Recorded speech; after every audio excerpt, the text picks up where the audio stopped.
नमस्कार, आप देख रहे हो जनमत की पुकार। दिल्ली में एसआईआर पर बड़ा खुलासा, सोमनाथ भारती ने खोली कथित गड़बड़झाले की पोल। दिल्ली की सियासत में आज एक बार फिर चुनावी प्रक्रिया को लेकर बड़ा विवाद खड़ा हो गया है। आम आदमी पार्टी ने एसआईआर को लेकर गंभीर सवाल उठाए हैं। पार्टी का आरोप है कि इस पूरी प्रक्रिया में भारी गड़बड़झाला हो रहा है और हजारों मतदाताओं के अधिकार प्रभावित हो सकते हैं। आपके वरिष्ठ नेता सोमनाथ भारती ने प्रेस कॉन्फ्रेंस कर कई दस्तावेज और उदाहरणों के साथ अपने आरोप सामने रखे। उनका दावा है कि एसआईआर के नाम पर मतदाताओं को परेशान किया जा रहा है और पूरी प्रक्रिया में पारदर्शिता का अभाव है।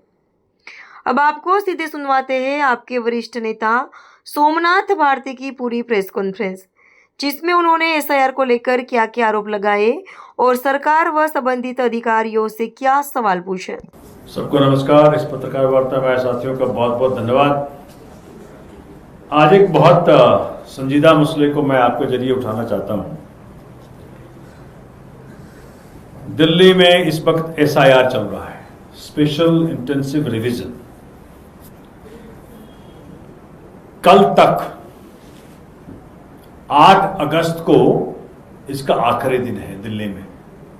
ये बढ़ाया गया, पहले 30 जुलाई को खत्म होने वाला था, फिर 8 अगस्त कर दिया गया। मेरी विधानसभा में, और जहां तक मैंने पता किया कि पूरे दिल्ली में इसका यही हाल है, मेरी विधानसभा में कल तक 47% वोटर्स का वेरिफिकेशन हो सका है। तो मैं अब देख रहा हूं कि जो पीछे अब आगे 8, अब कितना, आज 3 तारीख है, तो 5 दिन में क्या ये संभव हो पाएगा कि भाई 53% वोटर्स का वेरिफिकेशन हो जाएगा। और मैं आपको उदाहरण प्रस्तुत करता हूं जो कि आपको भौचक्का कर देगा। देखिए, इनका जो बेस है, जो ये फॉर्म है जो दे रखा है, इस फॉर्म के अंदर डिटेल भरनी है अपनी।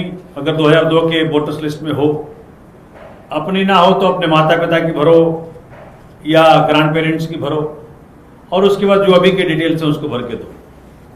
ये मेरा भी है और मेरी मदर का भी है, मैं दोनों लेके आया हूं। अब मैंने खूब सर्च किया, 2002 के वोटर्स लिस्ट में खूब सर्च किया।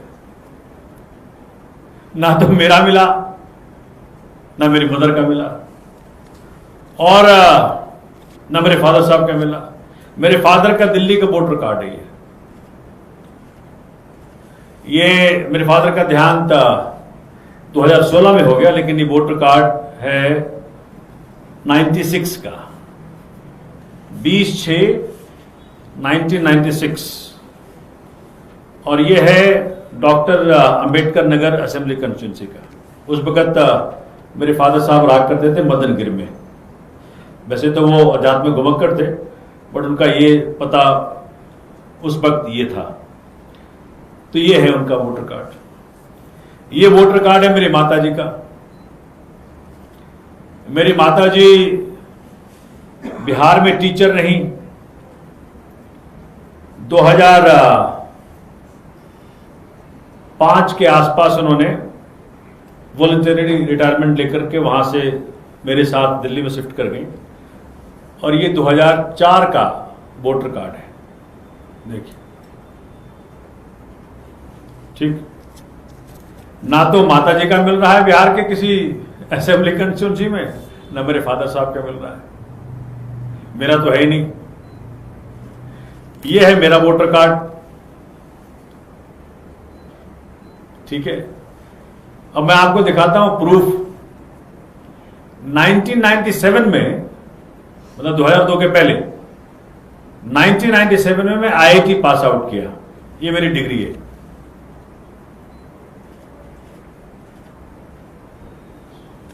उसके बाद मैंने कानून की पढ़ाई पढ़ी कुछ सालों बाद। ये मेरी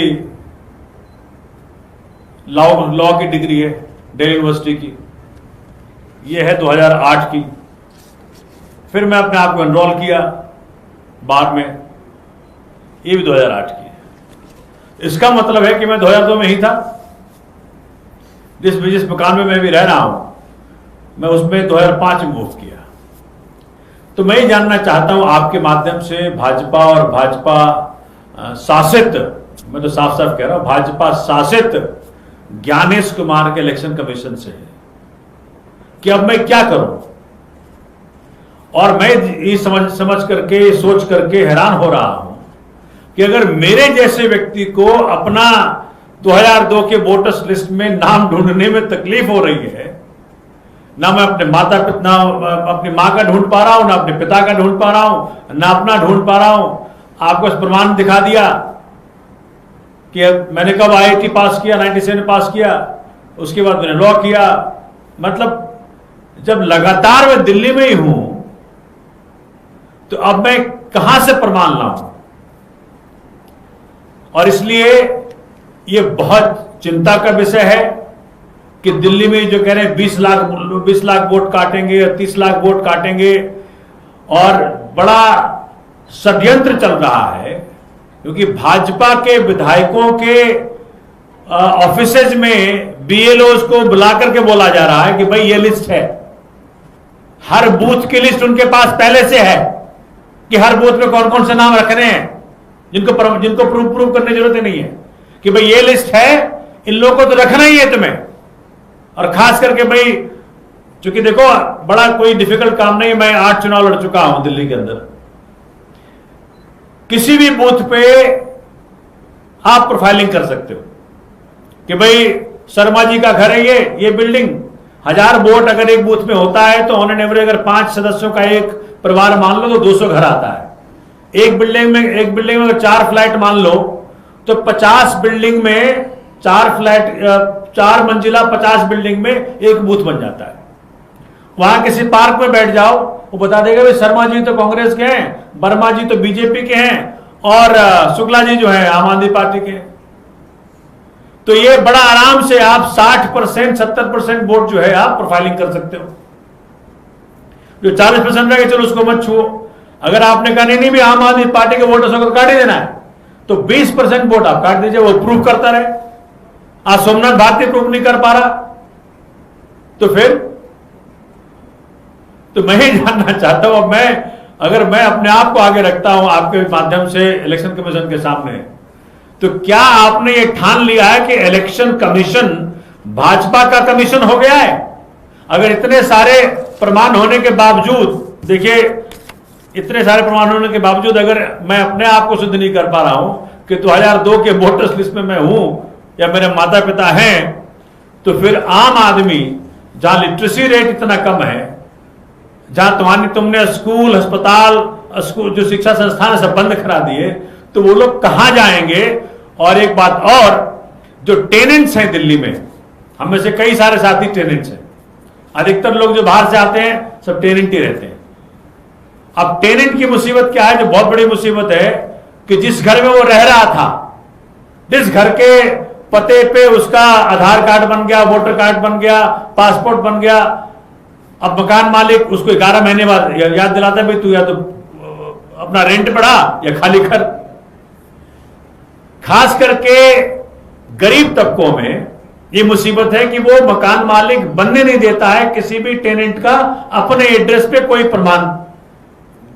अब वो सारे टेनेंट आज इस मुसीबत में है कि उनका वोट कट रहा है। सब कुछ जेन्युइन है, भारतीय नागरिक है, कोई बांग्लादेशी नहीं है। भाजपा वाले मैं तो बांग्लादेशी नहीं हूं। तो यह जिस प्रकार से काम चल रहा है SIR का, मैं आपके जरिए उन कानों तक बात पहुंचाना चाहता हूं कि डेमोक्रेसी के साथ यह खिलवाड़ बहुत महंगा साबित होगा। और ज्ञानेश कुमार जी, आप कान खोल के सुन लीजिए, जो संख्या आपने अगर देखी होगी, जंतर मंतर इस प्रकार युवा एकत्रित हुए थे, तो आप समझ लें कि अगर आप नहीं सुधरे तो हम लोग के पास और भी तरीके हैं सुधारने के। जनता का वोट काट के, भाजपा को जिता करके, भाजपा के साथ षड्यंत्र रच करके, डेमोक्रेसी की हत्या कर करके जो आप प्रयत्न कर रहे हैं वो बहुत गलत है। ज्ञानेश कुमार भाजपा को चुनाव जिता सकते हैं, संभवतः, लेकिन अब वो भी असंभव सा दिखेगा आने वाले समय में। लेकिन जनता के दिलों पे भाजपा के प्रति जो नफरत पैदा हो गई है उसको नहीं मिटा पाएंगे। धन्यवाद। अगर आपने हमारा अभी तक चैनल सब्सक्राइब नहीं किया है तो कृपया चैनल सब्सक्राइब कर लें, लाइक करें, शेयर करें, कमेंट करें। तो मिलते हैं फिर किसी और खबरों के साथ। नमस्कार।